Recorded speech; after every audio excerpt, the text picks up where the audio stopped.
Olá! Está começando o Acontece no Rio. Prefeitura divulga a programação oficial das comemorações dos 450 anos da cidade. Eduardo Paes anuncia que o Rio terá um carnaval estendido esse ano. A solenidade foi realizada no Palácio da Cidade. Participaram o prefeito Eduardo Paes, o secretário municipal de Cultura e presidente do Comitê Rio 450, Marcelo Calero, o secretário municipal de Turismo, Antônio Pedro Figueira de Melo, e a rainha dos 450 anos, Rafaela Lemes. O prefeito anunciou a programação que terá início no dia 28 de fevereiro, com um mega show na Quinta da Boa Vista, em São Cristóvão. No dia 1º de março, data do aniversário, serão realizadas várias ações comemorativas. A gente não quer comemorar só no dia do aniversário, mas óbvio que o dia do aniversário é muito especial, né? Então, a gente entrega uma grande obra pública, né, que é o primeiro túnel dessa revitalização da zona portuária, né, algo que é transformador na mobilidade, na vida da cidade. Entregamos um equipamento importante como o Palácio Rio 450, que é um pouco essa descentralização do poder da sua rota tradicional, né, que é muito voltada para o centro e para a Zona Sul, né? Acho que tem um simbolismo o fato da gente estar indo para a Zona Norte, tem um espaço do gabinete do prefeito lá, e com, obviamente, aquilo que não podia faltar, né, que é uma parte histórica, com o lugar onde a cidade foi fundada. Para comemorar o aniversário com cultura e arte, a Prefeitura lançará também a Maratona Cultural Carioca, com shows, peças e exposições gratuitas ou com descontos de 50% para os cariocas nos equipamentos culturais municipais. O presidente do Comitê Rio 450 e novo secretário de Cultura, Marcelo Calero, destaca que as comemorações continuam durante todo o ano. Nosso mote, que é celebrar a carioquice, celebrar nossa história, celebrar nosso arcabouço artístico-cultural. Enfim, a ideia, portanto, é ter os instrumentos de que a Secretaria Municipal de Cultura dispõe para efetivarem essas celebrações de maneira ainda mais contundente. Veja quais serão as ruas fechadas do centro da cidade e qual será o esquema especial do metrô no Carnaval. As mudanças começam com o fechamento de vias importantes do município. A partir do dia 12 de fevereiro, a via Binário fecha às 11 horas da noite e a pista central da Avenida Presidente Vargas à meia-noite.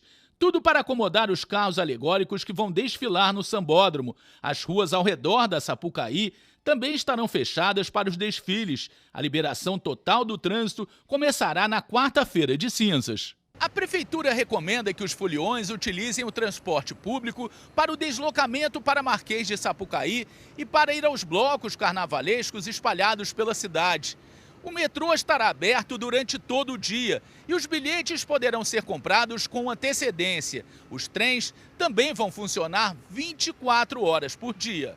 E para quem prefere um programa cultural nesse carnaval, o Centro Cultural Banco do Brasil apresenta obras do pai da arte abstrata. A exposição Kandinsky, inédita na América Latina, é a maior e mais completa do artista russo. Veja na nossa reportagem. A exposição é um ótimo cartão de visitas para o mundo da arte abstrata, ou pelo menos para o nascimento dela. Com 153 peças inéditas no Brasil, a mostra dedicada ao russo Vassily Kandinsky traz para perto do público uma faceta pouco conhecida do artista. A mostra é uma viagem pela obra experimental e multissensorial do pintor russo, pois apresenta as raízes do seu pensamento e as influências marcantes de sua trajetória. É muito importante e muito raro que o Brasil possa ter acesso a um acervo com uma importância mundial. Aqui são mais de 150 obras que contam não trazem só as obras do Kandinsky, mas contam um pouco da trajetória, da trajetória de criatividade desse grande artista do século XX, um dos grandes mestres do século XX.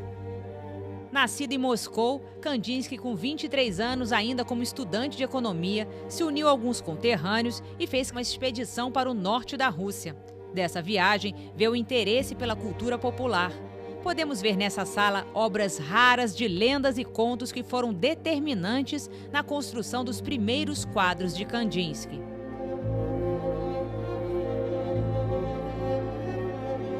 A busca pelas origens também fez Kandinsky conhecer rituais como o xamanismo. Vestimentas, tambores e adereços utilizados em rituais representam o universo espiritual do norte da Rússia, onde o pintor conviveu com povos mongóis no início do século XX e se inspirou para pintar suas primeiras telas. Foi na Alemanha que Kandinsky estudou pintura e participou da fundação do grupo artístico Cavaleiro Azul. Para ele, o azul é a cor da espiritualidade e quanto mais escuro, mais desperta o desejo humano pelo eterno, conforme escreveu em seu livro. A pesquisa por uma conexão entre arte e alma levou Kandinsky a dar um dos passos mais radicais da história da arte. Ele abriu mão da pintura figurativa, em que reproduz o mundo material, como paisagens e pessoas, para remeter ao mundo interior. A obra São Jorge ilustra bem esse movimento do artista rumo à abstração. Depois que essa linha foi cruzada, a arte estava livre para desbravar opções até então impensáveis. Era o prólogo da arte moderna e contemporânea. Kandinsky assistiu um concerto de Arnold Schoenberg e ficou tocado. 2 semanas depois, resolveu escrever para o compositor, que respondeu e eles iniciaram uma troca de cartas que durou quase 4 anos e influenciou a obra de Kandinsky. Kandinsky pintava e era influenciado pelo abstrato, mas fazia questão que as pessoas entendessem tudo que ele pintava. Por isso, ele publicou esses livros que estão aqui na exposição. A ideia, então, é apresentar o contexto de Kandinsky, com quem ele conversava, quem eram os seus amigos. Aqui tem, inclusive, objetos, vestimentas de rituais xamânicos, que ele se interessava muito por isso, pela visualidade do ritual. Todas essas coisas que, de uma forma ou outra, influenciam um artista, né? E o assunto é carnaval. Que tal fazer um passeio pela história da festa mais popular do país? Em instantes. Estamos de volta com o Acontece no Rio. Na reportagem especial que você vai assistir agora, vamos mostrar como tudo começou até o Carnaval do Rio se tornar uma das festas mais populares do Brasil. A primeira manifestação carnavalesca no Rio Imperial remonta a 1846. Um sapateiro português saiu pelas ruas da cidade com tambores e zabumbas, fazendo algazarra. Era o Zé Pereira. No século XIX, a hora e a vez do entrudo. Pelas ilustrações de época, se vê que era uma brincadeira popular, onde se esguichava água e outros líquidos menos nobres nas pessoas. Não raro essas manifestações descambavam para a violência. A elite não gostava do entrudo. Para os abastados era uma festa mundana e suja. Em 1855, o Congresso das Sumidades Carnavalescas, que teve o escritor José de Alencar, autor do romance Guarani, como um dos seus fundadores, fez o primeiro desfile pelas ruas da cidade. Surgiam as grandes sociedades do Carnaval Carioca. Luiz Antônio Simas é mestre em História Social. Professor, em que contexto surgem as grandes sociedades? As grandes sociedades surgem num contexto em que o Carnaval do Rio de Janeiro começava a se definir, no século XIX, ali pela segunda metade, a partir de um embate que havia entre um carnaval que era considerado um carnaval mais popular.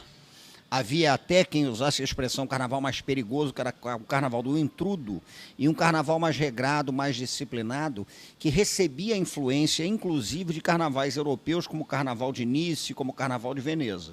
Então, nesse contexto, começam a surgir as grandes sociedades, um carnaval mais regrado, um carnaval mais disciplinado, um carnaval que a gente pode até chamar de mais elitista, né, num contexto em que havia uma disputa com esse carnaval, digamos, mais popular, do intrudo. José de Alencar, o escritor, autor de O Guarani, era um entusiasta das grandes sociedades. Entusiasta, inclusive porque as grandes sociedades para ele eram um exemplo, né, de um carnaval mais civilizado, de um carnaval que poderia inclusive ter uma função didática, a partir do momento que as grandes sociedades faziam um cortejo, né, que era também uma dramatização.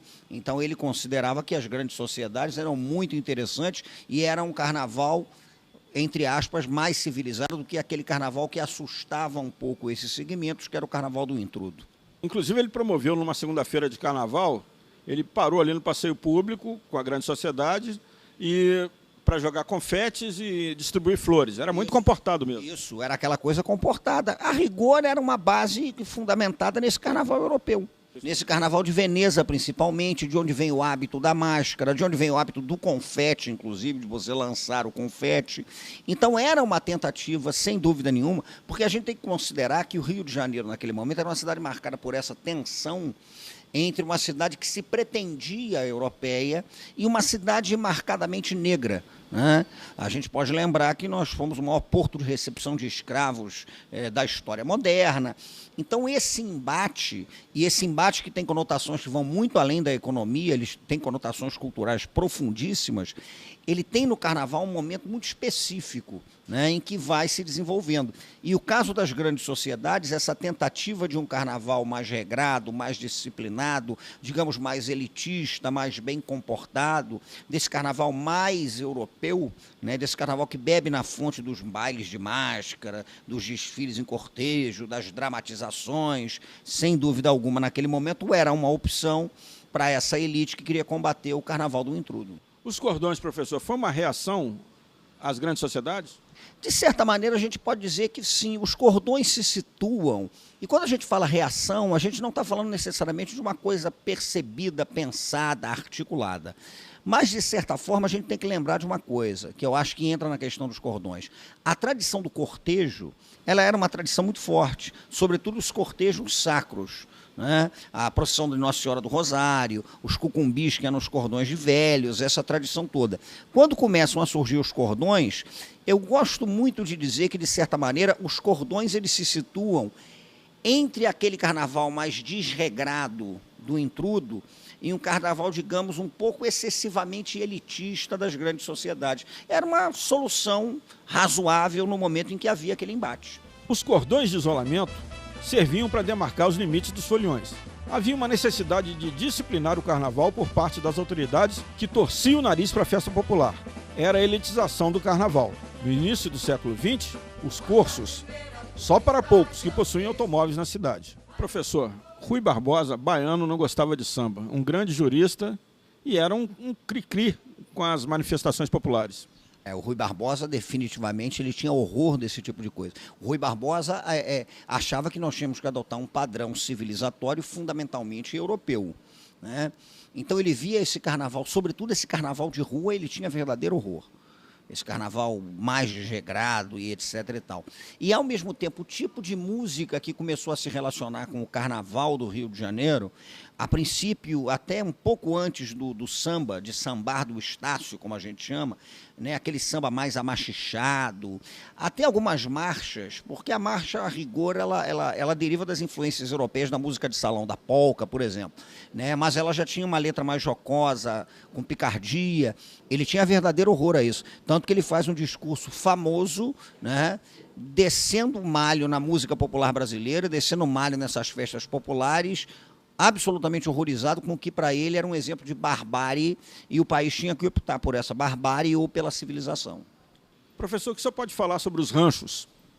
Os ranchos, a rigor, eles são muito curiosos porque a origem dos ranchos é uma origem ligada ao ciclo do Natal. Sobretudo os ranchos com as pastorinhas do Nordeste. Fundo religioso. Isso. Então você tinha no ciclo do Natal, né, naquela fronteira entre o sagrado e o profano. Eu costumo dizer que o Brasil tem essa peculiaridade de profanar o sagrado, muitas vezes, e sacralizar o que é profano. Até que no Rio de Janeiro, a comunidade dos baianos da Pedra do Sal, no início do século XX, virada do XIX para o XX, deslocam os ranchos, o desfile de ranchos, das pastorinhas de ranchos, para o ciclo do carnaval. O rancho, como uma organização de ciclo de carnaval, é do Rio de Janeiro. É uma adequação dos ranchos, dos ternos de pastoris do Nordeste, que normalmente funcionavam no ciclo natalino, para o ciclo carnavalesco. Todas essas características dos velhos carnavais influenciaram seguramente na formação das escolas de samba do Rio. Costumo comparar a escola de samba com um sarapatel, né? Aquela comida que você tem uma série de coisas que você vai colocando e ninguém sabe se aquilo vai dar liga, porque aparentemente são coisas muito distintas, mas aquilo acaba dando certo. As escolas de samba, elas bebem em várias fontes. Do ponto de vista do cortejo, a herança dos ranchos é mais do que evidente. Do ponto de vista dos enredos, a herança dos ranchos é mais do que evidente, esses enredos de linha pedagógica que os ranchos adotavam. As fantasias, algumas fantasias que aos poucos começam a ser mais requintadas, isso você bebe na fonte das grandes sociedades. Ao mesmo tempo, a trilha sonora das escolas de samba é o samba urbano que começa a se codificar a partir do bairro do Estácio de Sá. Então, elas, na verdade, incorporam várias influências para dar origem a um tipo de agremiação mais dinâmica e que transforma o Carnaval do Rio de Janeiro. A sua avaliação da evolução do Carnaval ou involução em alguns pontos? Eu acho que o Carnaval é uma festa dinâmica. Nesse sentido, ele não vai ser uma festa estática de jeito nenhum. De qualquer forma, eu acho que hoje o Carnaval vive um dilema. Porque o Carnaval das escolas de samba, ele sempre se relacionou com algum tipo de estrutura que está fora das agremiações. Ou ele dialoga com o poder público, ou ele dialoga com a contravenção. Hoje ele tem dialogado muito com empresas, né, que compram enredos, porque percebem que aquilo pode ser um meio eficiente de veiculação de uma marcha. O Carnaval de Rua no Rio de Janeiro, durante um certo tempo, foi muito forte, passou por uma fase de refluxo, né, em que a coisa ficou meio complicada, começou a voltar com força de uma forma mais espontânea, orgânica mesmo. Hoje vive o dilema de se relacionar com o poder público, porque existe uma questão urbana, com o gigantismo do Carnaval de Rua, que sem dúvida alguma exige esse tipo de diálogo. Então não diria que o Carnaval evoluiu ou involuiu. Eu diria que o Carnaval é dinâmico, essa dinâmica traz contradições, essa dinâmica pode trazer avanços e essa dinâmica pode trazer problemas, né? Mas esse dinamismo do Carnaval é que continua fazendo da festa, né, um momento muito importante, inclusive para a gente refletir um pouco sobre os dilemas da cultura brasileira.